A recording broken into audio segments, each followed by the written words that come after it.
Bonjour à tous, c'est Enzo de Fer pour les Dents de la Terre. On m'a fait part de la présence d'une tourbière dans la région de Quimper. J'y ai rencontré un passionné, un grand passionné et collectionneur de plantes carnivores qui m'a dit qu'il y avait la tourbière de Kérougan dans le coin au niveau de Aquarive qui est une piscine. Donc là je suis sur ma pause du midi, je suis à Truffaut en train de m'occuper des sapins de Noël.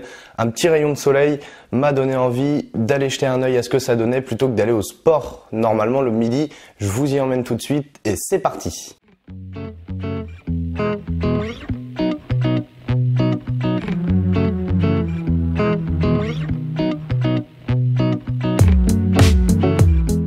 Je suis à Quimper, on m'a dit qu'il y avait une tourbière, alors je me suis dit, eh ben on va aller voir ce que ça donne. Moi là, j'ai marché un petit peu, et puis il y a une tourbière, il y a l'Audet juste derrière, je sais pas si vous voyez bien.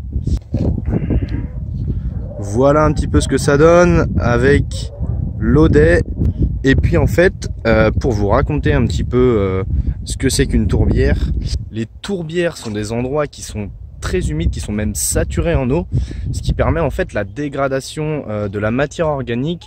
Donc il y a différentes matières organiques, il y a la décomposition de la sphaigne qui fait de la tourbe blonde, et la décomposition d'autres types de végétaux, donc comme par exemple le bois, qui donne ensuite de la tourbe brune que l'on trouve dans les sacs de terre, notamment la terre de bruyère. C'est des éléments très pauvres en minéraux. C'est dans ces milieux-là que les plantes carnivores vivent.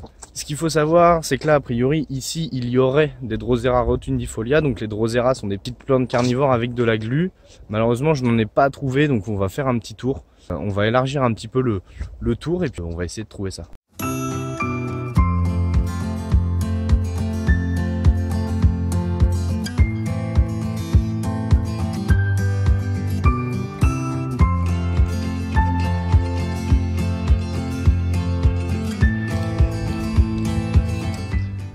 Je vous disais que les tourbières étaient des endroits très humides et même saturés en eau. Je ne sais pas si vous voyez bien derrière moi, mais il y a l'Audet. Alors l'Audet est un cours d'eau qui passe au niveau de Quimper. Et donc en fait ça permet la saturation en eau. Quoi ça sert? Et ben ça permet en fait au milieu d'être carrément asphyxié. Et donc que les minéraux ne puissent pas entre guillemets y pénétrer. Il faut savoir, c'est que dans les tourbières, avec ces endroits qui sont saturés en eau et avec une grosse décomposition, donc comme vous pouvez le voir derrière, là il y a des sortes de graminées, des hautes herbes qui sont en train de se décomposer. Et en fait, la décomposition de la matière permet une accumulation petit à petit de la tourbe. Alors ça peut aller jusqu'à 50, ça peut être des endroits qui font que 50 cm. Au maximum, c'est des endroits qui peuvent faire de 5 mètres à 10 mètres de profondeur de tourbière. Enfin, la tourbe, en fait, l'accumulation de la décomposition peut faire jusqu'à 10 mètres. Et il y a même, c'est entre Nancy et Besançon, dans les Vosges, il y a une tourbière qui a été mesurée et qui fait 19 mètres de hauteur. Donc, ce qui est vraiment énorme.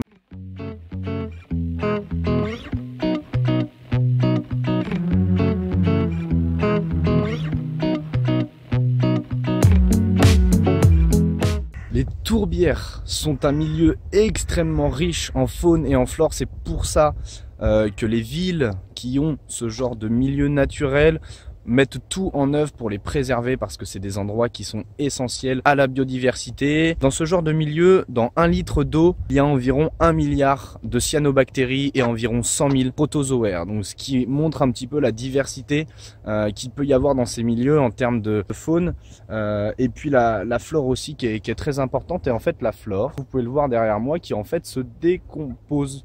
C'est vraiment un milieu vraiment très agréable à venir visiter.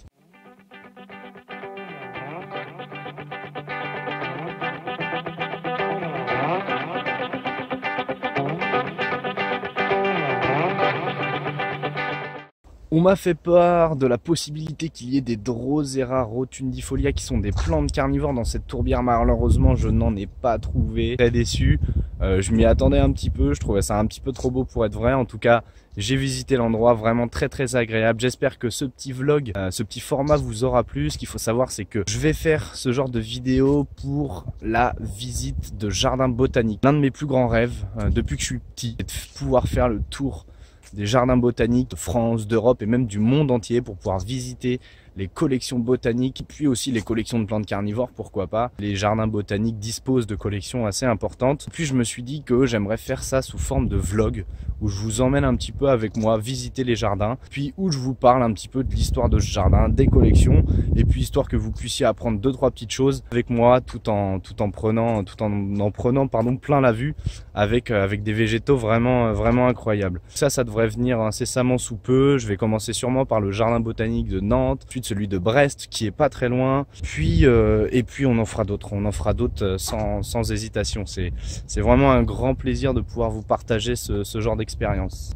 En tout cas, j'espère que la vidéo vous aura plu, que ce format un petit peu plus ludique et un peu plus mouvementé, on va dire, vous a également plu. En tout cas, n'hésitez pas à vous abonner à la chaîne, me faire part en commentaire si ce genre de vidéo vous plaît et si vous voulez que je continue. En tout cas, j'ai pris un grand plaisir à la faire. Ensemble, cultivons l'insolite, c'était Les Dents de la Terre.